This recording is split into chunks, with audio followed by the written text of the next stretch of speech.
श्रीआञ्जनेय सहस्रनाम स्तोत्रम्। श्रीराम राम रामेति रमे रामे मनोरमे सहस्रनाम तत्तुल्यम् रामनाम वरानने।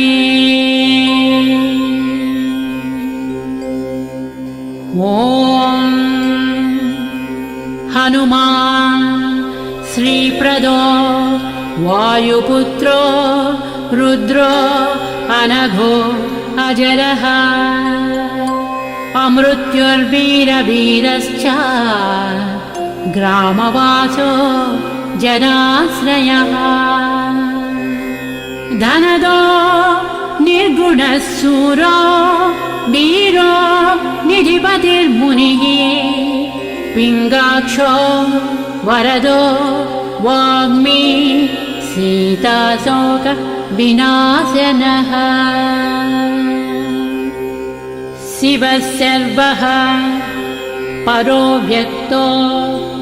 व्यक्ताव्यक्तो धराधरः पिङ्गकेश पिङ्गरोमा श्रुतिगम्यः सनातनः अनादिर्भगवान् देवो विश्वहेतुर्जनाश्रयः आरोग्यकर्ता विश्वेशो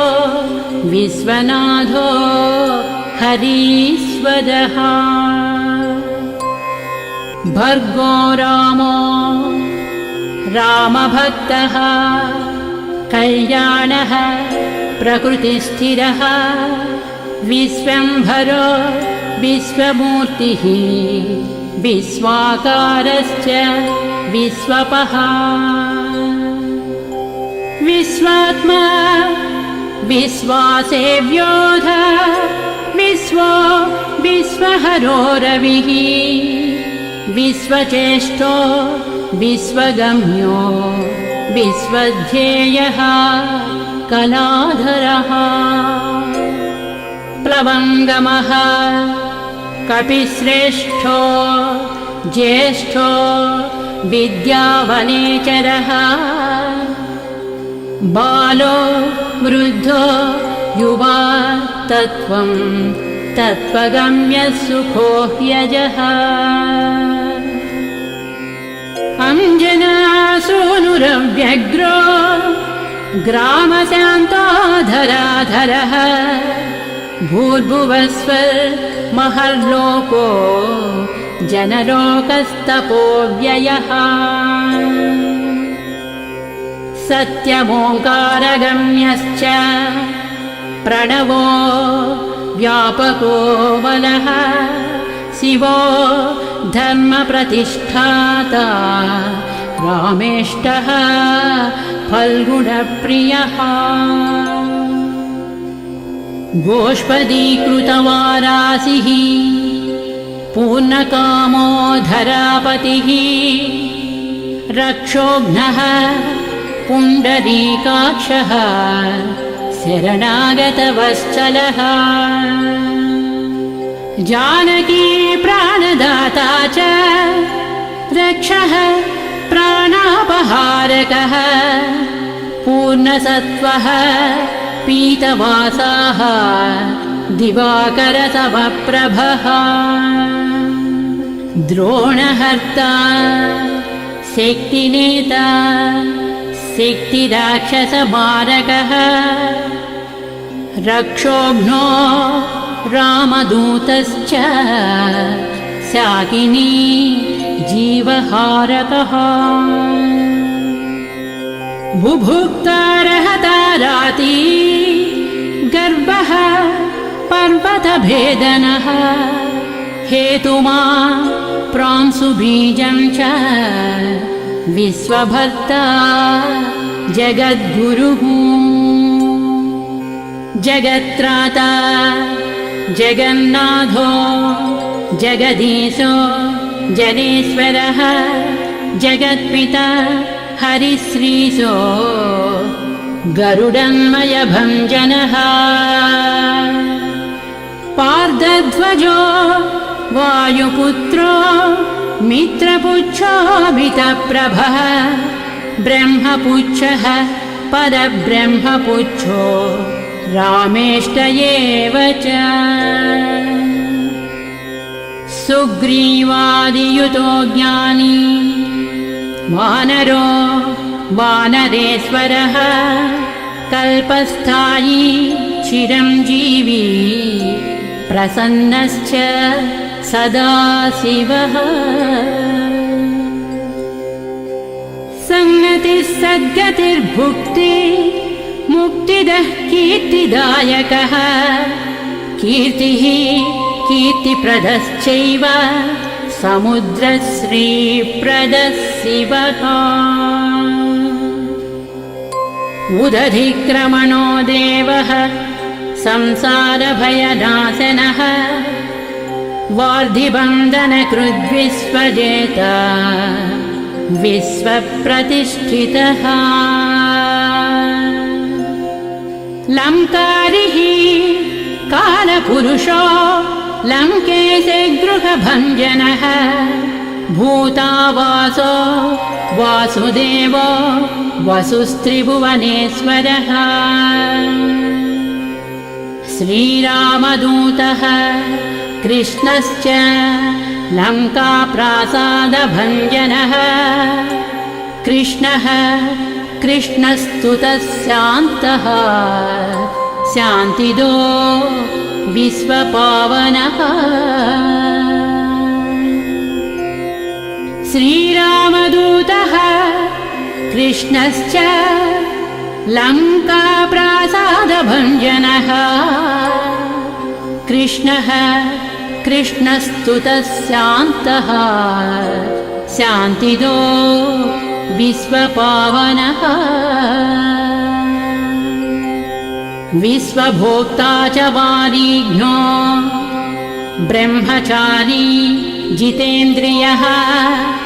ऊर्ध्वगोलाङ्गुलीमाली लाङ्गूलहतराक्षसः समीरतनुजो वीरो वीरमारो जयप्रदः जगन्मङ्गलदः पुण्यः पुण्यश्रवणकीर्तनः पुण्यकीर्तिः पुण्यगतिः जगत्पावनपावनः देवेशो जितरोधश्च रामभक्तिविधायकः ध्याता ध्येयो सभसाक्षी चेतश्चैतन्यविग्रहः ज्ञानदः प्राणदः प्राणो जगत्प्राणः समीरणः विभीषणप्रियः शूरः पिप्पलाश्रयसिद्धिदः सुहृत्सिद्धाश्रयः कालः कालभक्षकभर्जितः लङ्केशनिधनस्थायी लङ्कादाहक ईश्वरः चन्द्रसूर्याग्निनेत्रश्च कालाग्निः प्रलयान्तकः कपिलः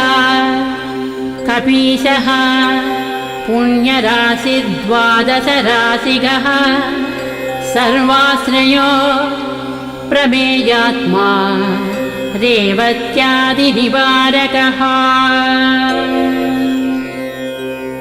लक्ष्मणप्राणदाता च सीताजीवनहेतुकः रामध्येयो हृषीकेशो विष्णुभक्तो जटीबली देवानिदर्पः होता कर्ता हर्ता जगत्प्रभुः नगरग्रामपालश्च शुद्धो बुद्धो निरन्तरः निरञ्जनो निर्विकल्पो गुणातीतो भयङ्करः हनुमांश्च दुराराध्य सप्तः साध्यो अमरेश्वरः जानकी घनशोकोद्धतापहर्ता परात्परः वाङ्मयः सदसद्रूपकारणं प्रकृतेः परः भाग्यदो निर्मलो नेता पुच्छलङ्काविदाहकः पुच्छबद्धो यातु दानो यातु दानरिपुप्रियः छायापहारी भूतेशो लोकेशः सद्गतिप्रदः प्लवङ्गमेश्वरः क्रोधः क्रोधसंरक्तलोचनः क्रोधहर्ता तापहर्ता भक्ता भयवरप्रदः भक्तानुकम्पी विश्वेशः पुरुहूतः पुरन्दरः अग्निर्विभावसुर्भास्वान् यमो निर्वृतिरेव च वरुणो वायुगतिमान् वायुः कौबेरयीश्वरः रविश्चन्द्रः कुजः सौम्यो गुरुः काव्यः शनैश्चरः राहुः केतुः मरुधोता धाता हर्ता समीरकः मशकीकृतदेवारिः दैत्यारिर्मधुसूदनः कामः कपिः कामपालः कपिलो विश्वजीवनः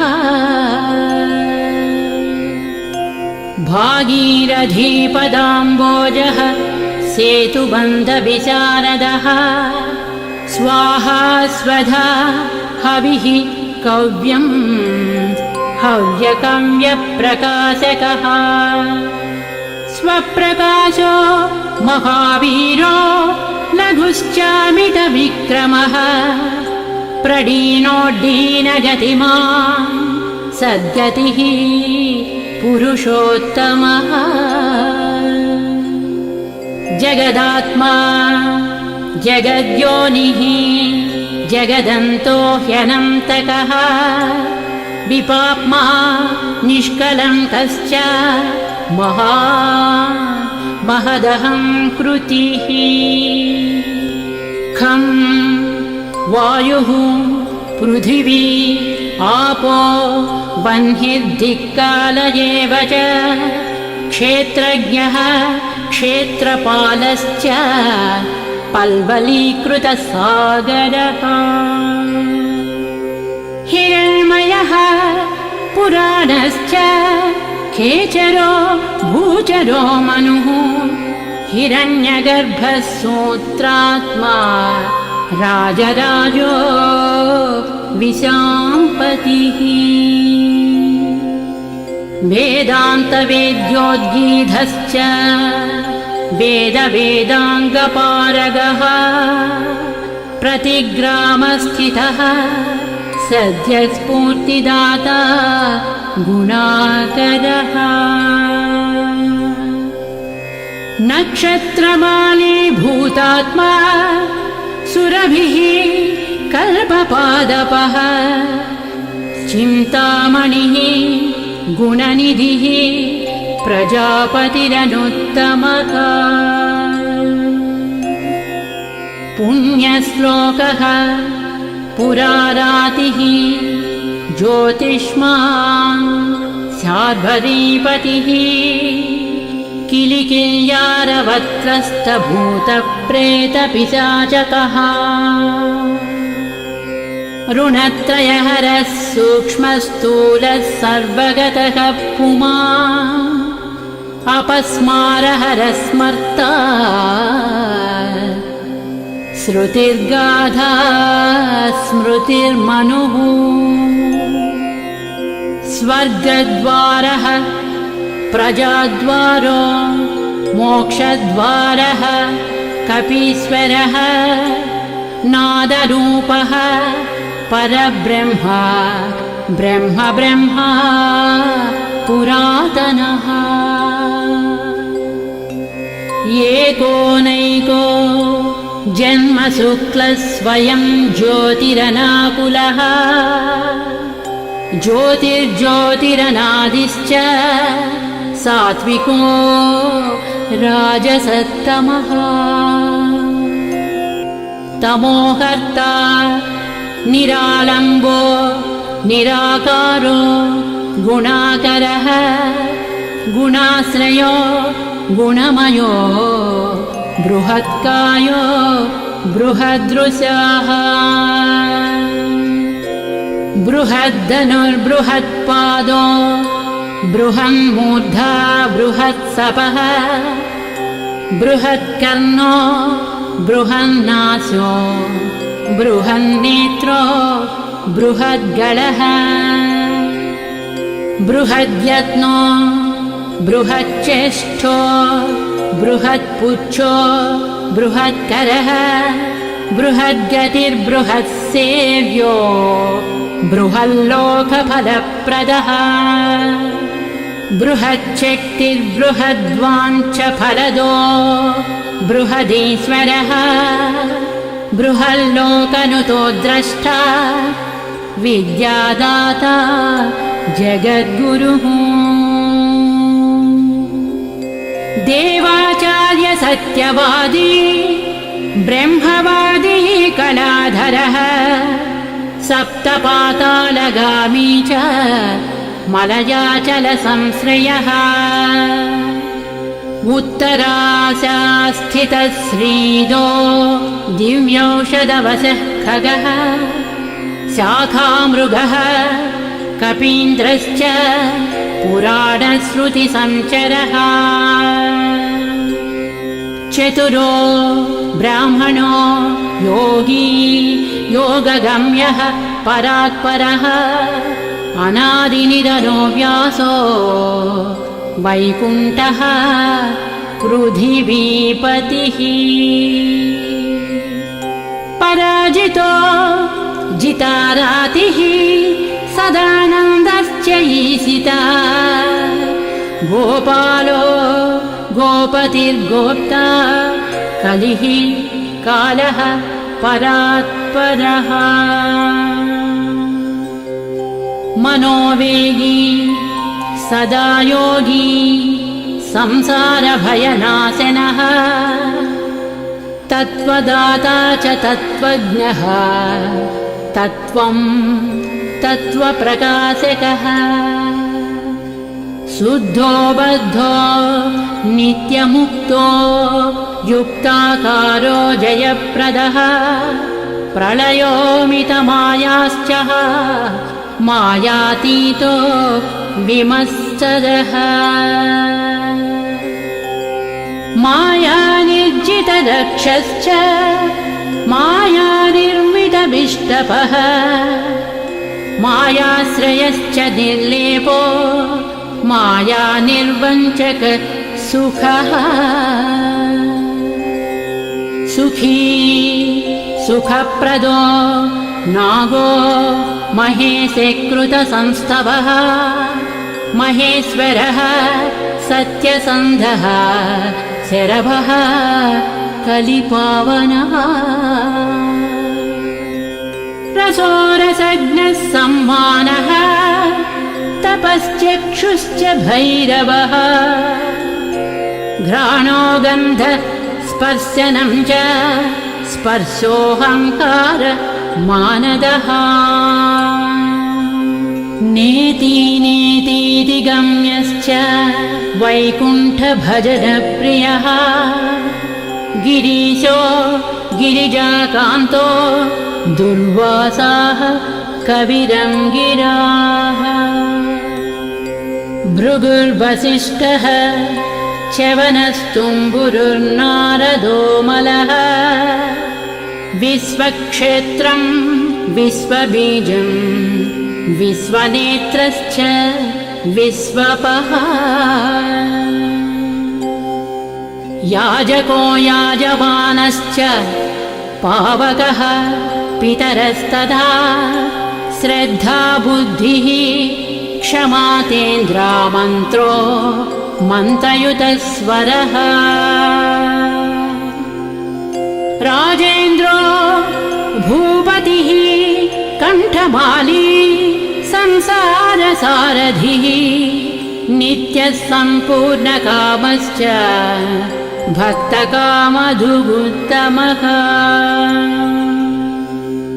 गणपः कीशपो भ्राता पिता माता च मारुतिः सहस्रशीर्ष पुरुषः सहस्राक्ष सहस्रपात् कामाजित् कामदहनः कामः काम्यफलप्रदः मुद्राहारी च रक्षोघ्नः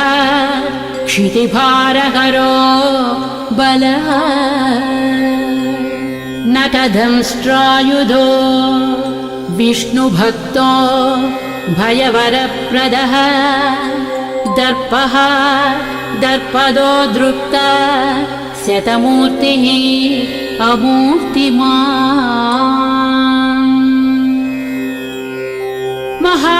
महानिधिर्महाभागो महाभोगो महाददः महाकारो महायोगी महातेज महाद्युतिः महाकर्म महानादो महामन्त्रो महामतिः महाशयो महोदरो महादेवात्मको विभुः रुद्रकर्म क्रूरकर्म रत्ननाभः कृतागमः अम्बोधिलङ्घनः सिंहो नित्यो धर्मप्रमोदनः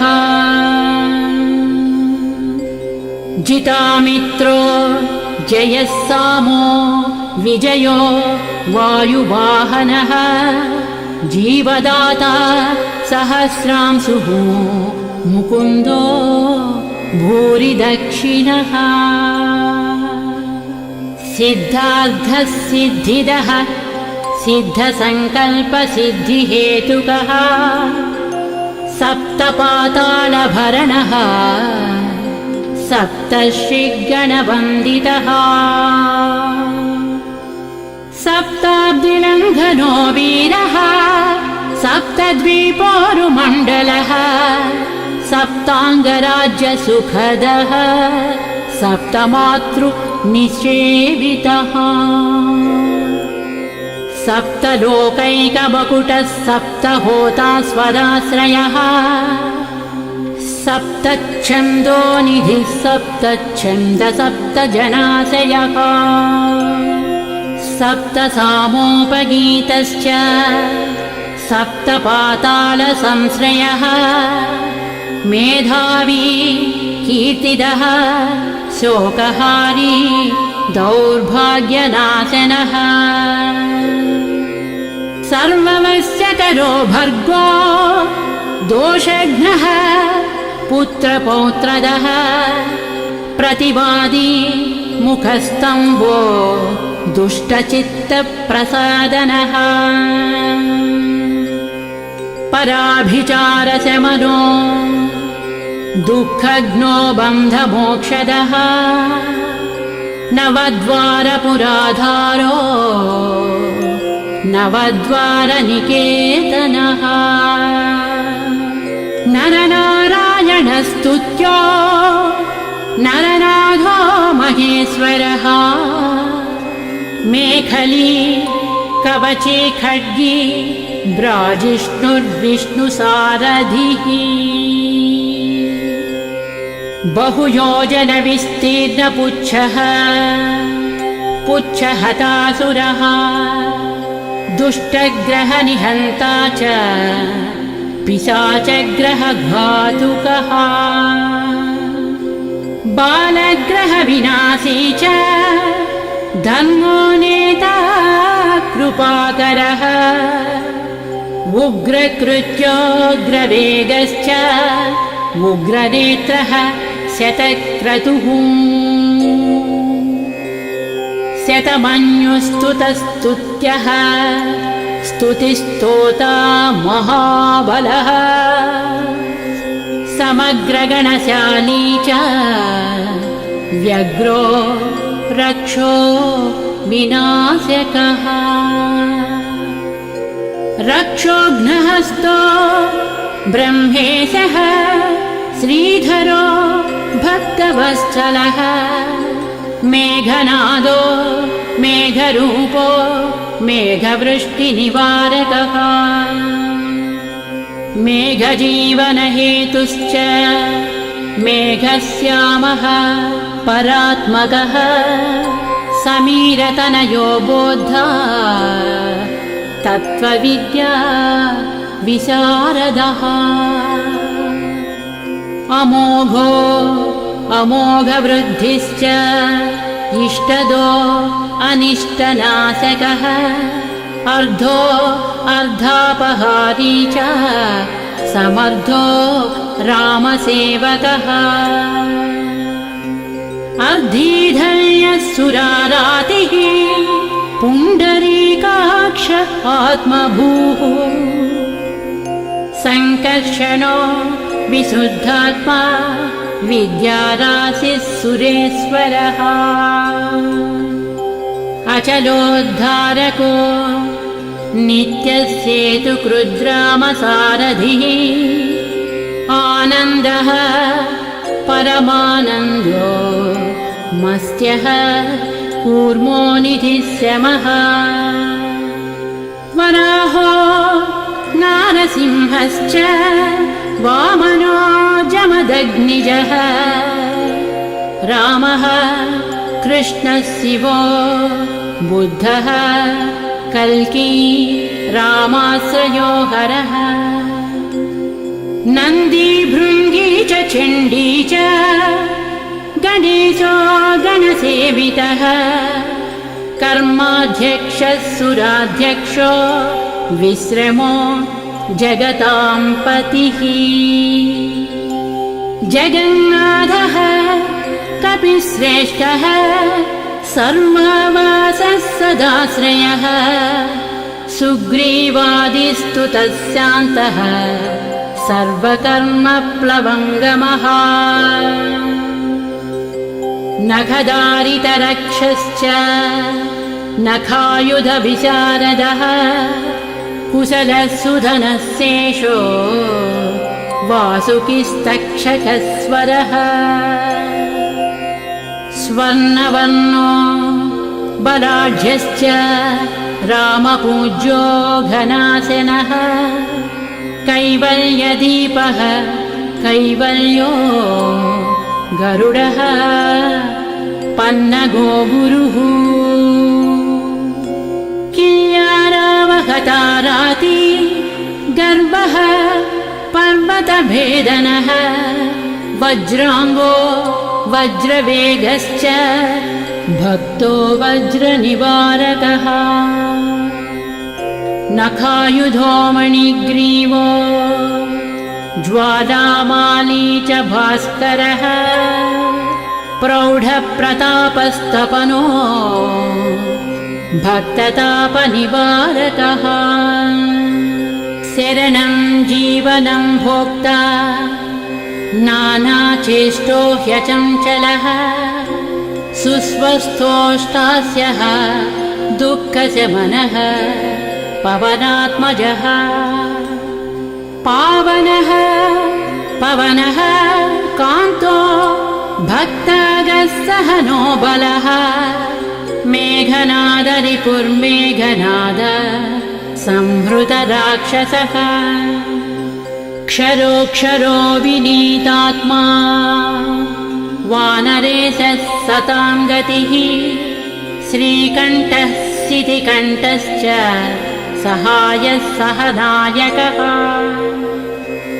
अस्तूलस्त्वननुः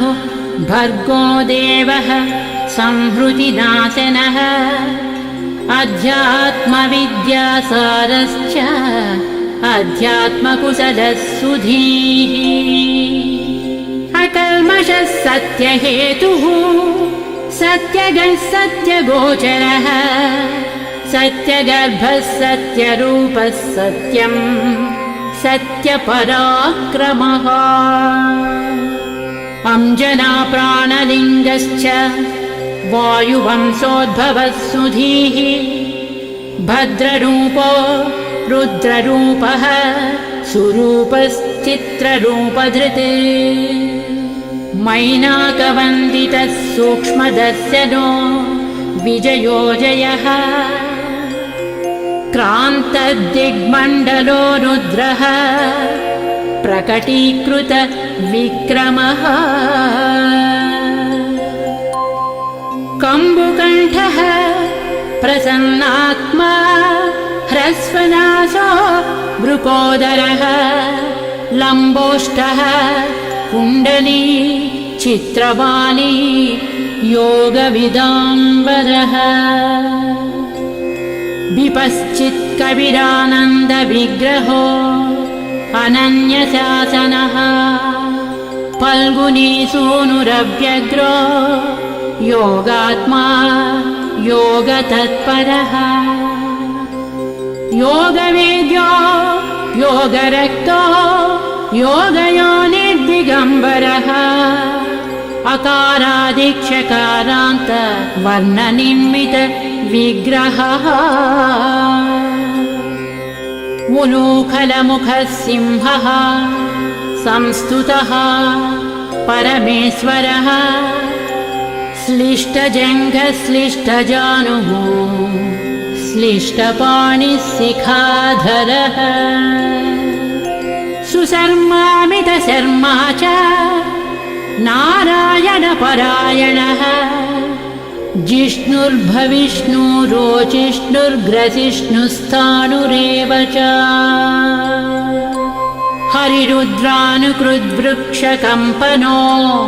भूमिकम्पनः गुणप्रवाहसूत्रात्मा वीतरागस्तुतिप्रियः नागकन्याभयध्वंसी रुक्मवर्णः कपालभृत् अनाकुलो भवोपायो नपायो वेदपारगः अक्षरः पुरुषो लोकनाथो रक्षः प्रभुर्दृढः अष्टाङ्गयोगफलभुक् सत्यसन्धः पुरुष्ठुतः श्मशानस्थाननिलयः प्रेतविद्रावणक्षमः पञ्चाक्षरपरः पञ्चमातृको रञ्जनध्वजः योगिनी बृन्दवन्द्यश्च शत्रुघ्नो अनन्तविक्रमः ब्रह्मचारी इन्द्रियरिपुः धृतदण्डो दशात्मकः अप्रपञ्चः सदाचारः शूरसेनविदारकः वृद्धप्रमोदश्चानन्दः सप्तजिह्वापतिर्धरः नवद्वारपुराधारः प्रत्यग्रः सामगायकः षट्चक्रधामा स्वर्लोको भयहृन्मानदो मदः सर्ववश्यकरः शक्तिर्नेता च अनन्तमङ्गलः अष्टमूर्तिधरो नेता विरूपस्वरसुन्दरः धूमकेतुर्महाकेतुः सत्यकेतुर्महारथः नन्दिप्रियः स्वतन्त्रश्च मेखली समरप्रियः लोहाङ्गः सर्वविद्धम्बी षट्कलः सर्व ईश्वरः फलभुक्कल्पहस्तश्च सर्वकर्मफलप्रदः धर्माध्यक्षो धर्मफलो धर्मो धर्मप्रदोद्धतः पञ्चविंशतितत्त्वज्ञस्तारकब्रह्म तत्परः त्रिमार्गवसतिर्भीमः सर्वदुःखनिबर्हणः ऊर्जस्वान् निर्गलशूली माली गर्भो निशाचरः रक्ताम्बरधरो रक्तो रक्तमाला विभूषणः वनमाली शुभाङ्गश्च श्वेतश्वेताम्बरो युवा जयो जयपरिवारः सहस्रवदनः कविः शाकिनी डाकिनी यक्षदक्षो भूतौघभञ्जनः सद्यो जातः कामगतिः ज्ञानमूर्तिर्यशस्करः शम्भुतेजाः सार्वभौमो विष्णुभक्तः प्लवङ्गमः चतुर्नवतिमन्त्रज्ञः पौलस्त्य बलदर्पः सर्वलक्ष्मीप्रदः श्रीमान् अङ्गदप्रियः ईडितः स्मृतिर्बीजं सुरेशानः संसारभयनाशनः उत्तमः श्रीपरिवारः श्रीभू दुर्गा च कामदृक् सदा गतिर्मातरिस्वा रामपादाब्ज षट्पदः नीलप्रियो नीलवर्णो नीलवर्णप्रियः सुहृत् रामदूतो लोकबन्धुः अन्तरात्मा मनोरमः श्रीरामध्यानकृद्वीरः सदा किं पुरुषस्तुतः रामकार्यान्तरङ्गश्च शुद्धिर्गतिरनामयः पुण्यश्लोकः परानन्दः परेशः प्रियसारथिः लोकस्वामी मुक्तिदाता सर्वकारणकारणः महाबलो महावीरः पारावारगतिर्गुरुः समस्तलोकसाक्षी च समस्तसुरवन्दितः सीता समेत श्रीरामपाद सेवा दुरन्धरः समस्तलोकसाक्षी च समस्तसुरवन्दितः सीता समेत श्रीरामपाद सेवा दुरन्धरः श्री आञ्जनेय सहस्रनामस्तोत्रम्